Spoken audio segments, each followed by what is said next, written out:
Alrighty, we're going to go on to our next topic. It's going to be reproduction toys and shirts are ruining collecting. This is a Ricky topic, so I'm going to have to lead it. So Don't even. All right, so I'm going to start off with this question. Are reproductions of shirts and toys going to ruin the hobby of collecting? I think they eventually will. Like, so as an example, like, let's start off with the shirt game.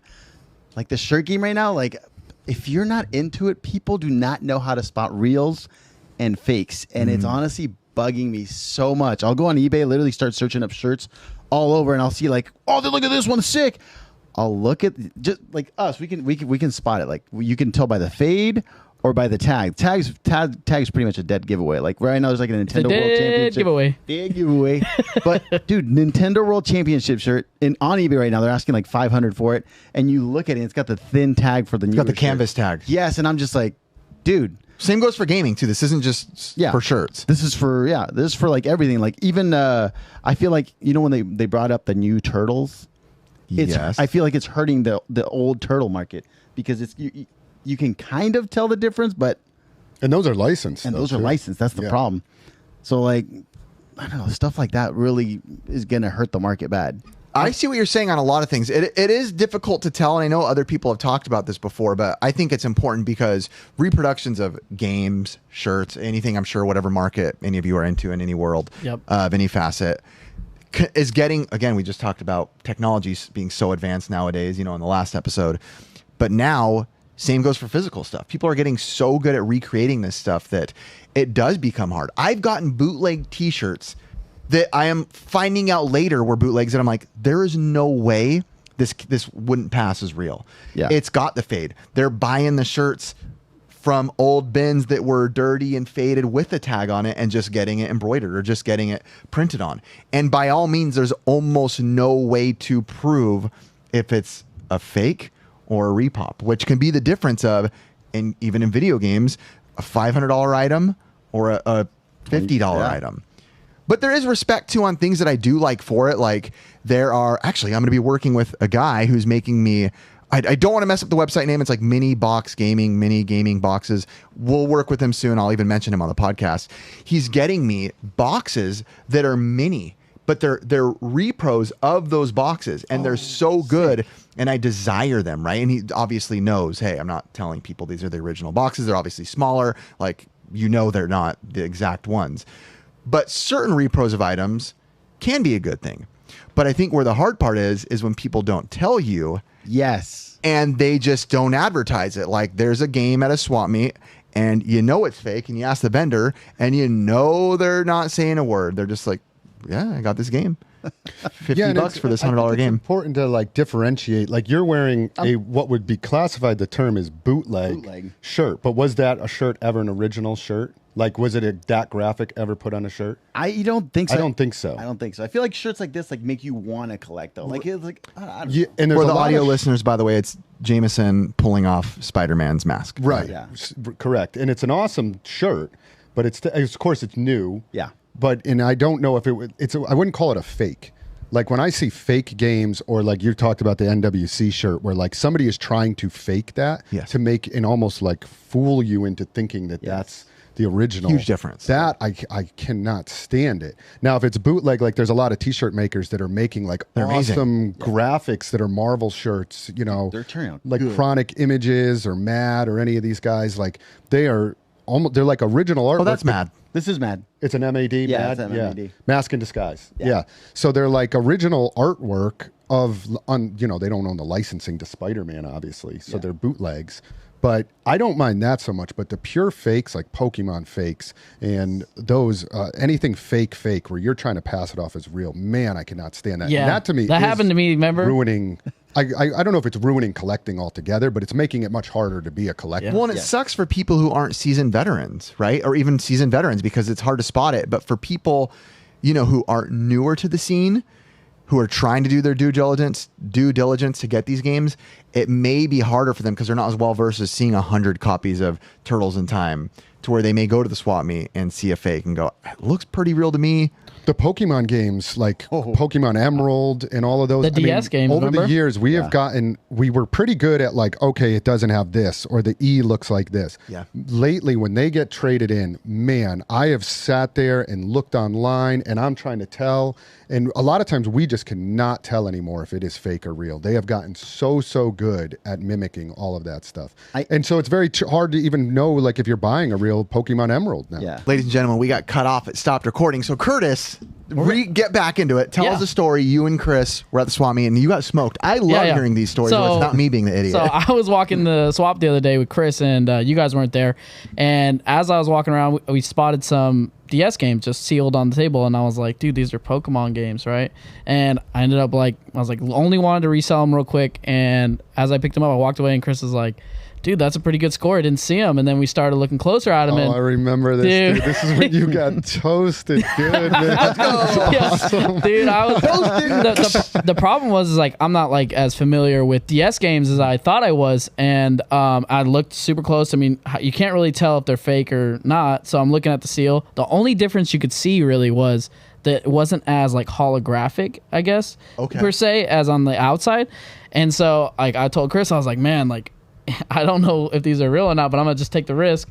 But Chris was like, dude, as he looked at it, you were like, how long did it take you to look at it to start questioning? Well, right away when Curtis said he got them, I was at the booth. First off, I was like, damn, I missed out on sealed Pokemon games. I was like, oh, those are like a few hundred, $300-$500. And then he handed them to me, and I was like, right away. Curtis's tears. Dude, I mean, it went from like, oh, man, you got to steal to, a lot of things raised. First of all, you're at, the flea market. Yeah. You should be like, that would be odd to find sealed Pokemon games, but you could. Yeah, I mean. And so I'm walking around, and I'm looking at them, and I was like, I don't know, Curtis. These look a little bit off. I mean, they were pretty darn good, I will say, though. And I had to look at them for a good, 5 to 10 minutes. And my final judgment on them was like, I think that these are fake. Yeah. So the only way I could really determine it was like, Chris, I'm just going to open one and I'm going to have to compare it to something else at another booth. And as I was looking at it, I was looking at the DS games. I'm looking at it. I'm like, dude, these still look so real to me. But I think once you opened them up and we did look at the insides, then it was more apparent that these are fake. What a bummer if you opened it and they were real. Well, hey, no, but I was willing to take the risk on it because, I mean, we were 80% sure that they were pretty much fakes. But, I mean, I wasn't going to go back to the vendor and be like, hey, man, you sold me a fake. I kind of had a feeling like already they kind of knew. They kind of hush-hush when you go to those booths. It's like, I don't want to say anything. But some of them come off like, we've been to some where it's like, I think they genuinely didn't know those were fake. Yeah. There's some. I get a lot of, I don't know. Like I'll come across fake Pokemon cards. Are these? And you ask the question, are these real? I don't know. Like you figure it out. The politician answer. Yeah. Now, do they know or not know? Who knows? I mean, maybe they do, maybe they don't. Ricky has a technique that you use for DS games. For the DS games, it's like I guess I got it from Scott Squatch. But the thing is, you look at the top of like the DS and the 3DS games. You got to look for this rectangular box. Square. It's the tiniest little it's almost like a slit, but you look at it close and you'll see this little slit on the front. Yeah, on the top. Above the label. Dude, but they're getting so good at it. It's almost like it's so hard to tell the difference. I mean, these were sealed. So once I figured out their reproductions, I was like, what I pretty much had in mind, I was like, well, I'm just going to keep them. And whenever we make a mistake or something and a fan needs something, I'll just have the boys sign it and we'll send it out for a gift or something like that. And they've definitely gotten better with those little subtleties. Like on the Game Boy Advance Pokemon games, we used to look on the inside and it would say Nintendo. Across the board, and that was one way to tell. Now they put Nintendo across the board. Do you know how to tell those apart? No. So, I mean, I do. Yeah, right. I know a lot of different ways. Let me say. What is it? So on the Pokemon, the clear ones. Okay. You flip on the back and you'll see the 4 squares in the back. That's like a weird little. I don't know. I haven't heard of that one. So, we used to look at the talk to the mic, Ricky.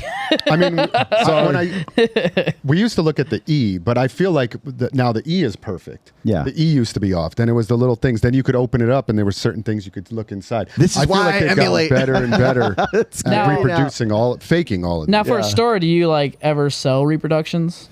We do not. I don't order them in bulk. We won't do any of that. In fact, we've never done that. I know some store owners do. Yeah. We've always frowned upon it. But if like a Pokemon Emerald gets traded in, we evaluate it. Say by accident, one of our guys bought it as real. We probably paid. I've seen people do that. 80, $90 for it. Say it's $100 and something game.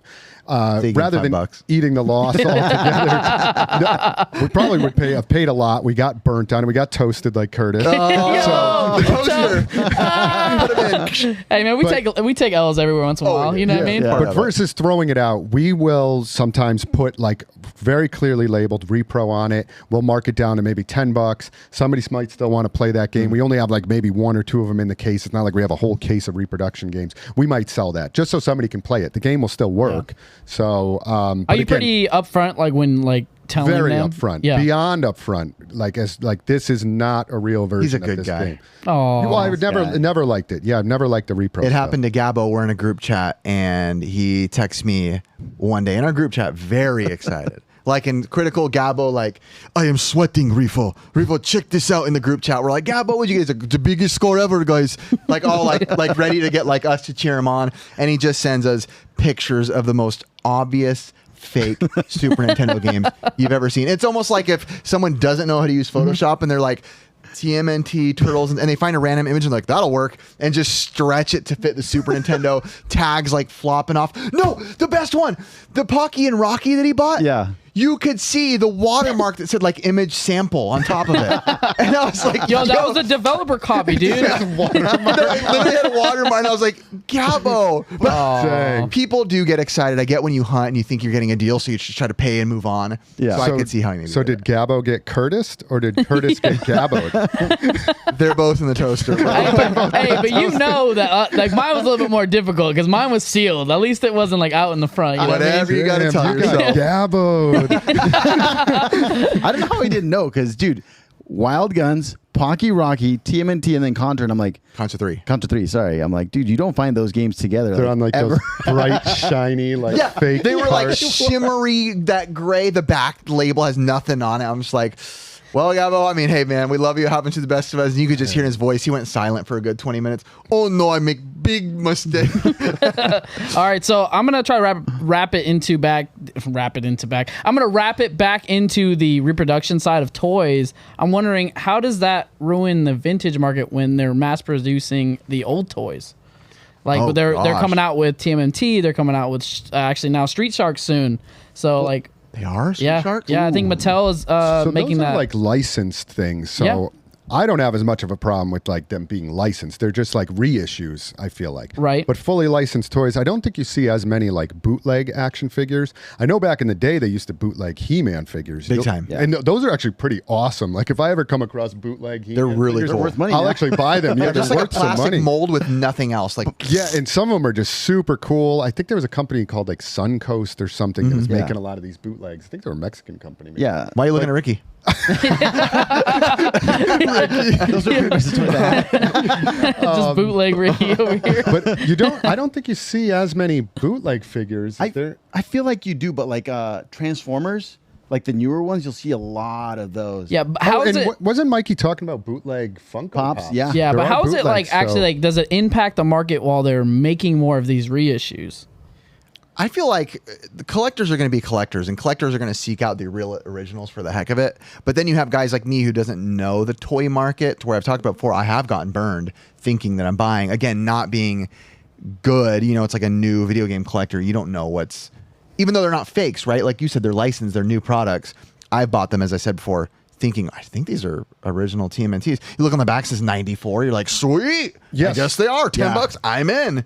You know, and then I walk away and go home and like, look, Ricky. He's like, you're an idiot. It's like, oh, hey, I got And I new have a tough TMNT. time telling with some of those. A lot of times I'm looking at the new TMNTs. They look like the 91s, but they're reissues. Yeah. Which are great. Did they though. say 94 in the back? I think they say 2021, 2022. On the box, I think they say They it. do Some say it, and 94 but somewhere, I You think, flip it in the back, it actually says the And then real it said, year. right. So a lot of times I'm checking that. I think everything Garfield says like the same year or something. Someone told me that. Really? Because I remember I kept finding these Garfield shirts and I'm like, dude, it's a 1968. And everyone's like, sweet. And then sooner or later, everyone's like, dude, they all say that. And I was like, really?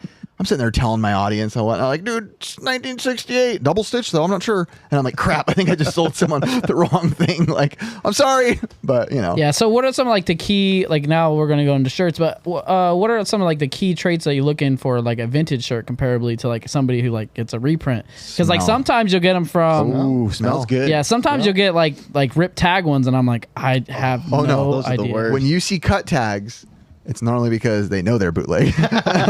Cut tag is a good sign. I mean, I've seen some really good bootleg shirts. Feel, smell. Smells big. Like, yeah, looking online, it sometimes can be really difficult. There was a guy that had like some Mortal Kombat, like 1990s bootleg shirts that he was selling, cut tag, that looked super official. And actually, I got toasted on this. I got Curtis. One of them was. Yo, do not make that a thing, guys. You Hey get guys, Curtis. leave in the comments. I got Curtis. So I bought, it was a Splatterhouse shirt. Oh, and yeah. it was a And you got sick shattered, graphic. bro. Dude, I got Curtis hard. And I was like, You got Curtis hard? yeah, I got Curtis hard. Dude, nice, dude. So I bought the shirt. I think I paid like $200 for it, and I got it. And I just right away was like, man, this thing looks questionable. And it was pretty darn good bootleg. And but after evaluating it, getting some opinions on it, looking at the stitching, the feel, everything, I was like, yeah, this is a bootleg. Yeah, but I mean, like they're getting single stitched boots, and I got tricked on that Donkey Kong shirt, and I was like, it said vintage style, but like it was single, it was on, dude. But then they go Curtising himself, bro. dude. Then it's on a Toltex tag, and I'm like, it's a. It only said bootleg, repro, and fake on it. How was I supposed to know? Now they're actually. Not real. No, Bye. dude, what I'm loving is they're actually putting bootleg on the shirt now. So it's like I don't like that. I don't hey, like that. yeah, hey, I like it because I'm not gonna get Curtised.